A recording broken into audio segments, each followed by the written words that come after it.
శ్రీ నారా చంద్రబాబు నాయుడు గారు, శ్రీ పవన్ కళ్యాణ్ గారు. వారి వ్రతం ఒకటే, ధర్మం బిది, వ్రతం బిది, సద్వివేకం బిది, ఆచారం బిది అని చెప్పినట్లుగా ఆదర్శనీయమైనటువంటి పథకామిగా వారు నడుస్తున్నటువంటి శుభవేళ. మళ్ళీ మళ్ళీ ఈ రాష్ట్ర ప్రజలు వారికి కృతజ్ఞతలు చెప్తూ ఉంటారు. మన చంద్రబాబు గారు, మన పవన్ కళ్యాణ్ గారు ప్రత్యేకంగా కృతజ్ఞతలు చెప్పారు.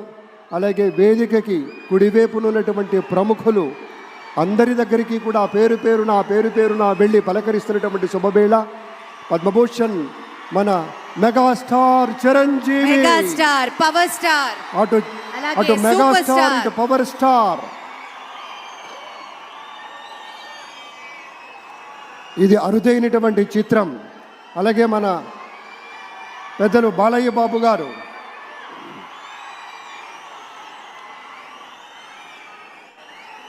సూపర్ స్టార్ తలైవార్ రజనీకాంత్ గారిని పలకరిస్తున్నారు ప్రధాని.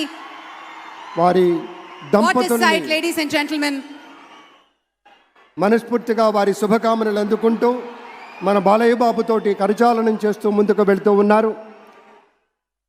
వేదిక మీద అందరినీ పేరున పలకరిస్తూ రజనీకాంత్ గారితో ప్రత్యేకంగా మాట్లాడుతూ ఉన్నారు.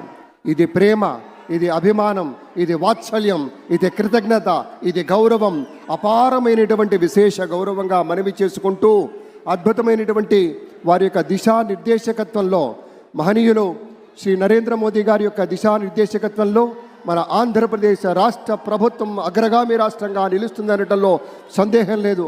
అక్కడ అమిత్ షా గారు, ఇక్కడ మన వెంకయ్య నాయుడు గారు పెద్దలు వారిని పలకరిస్తూ ఉన్నారు. శ్రీ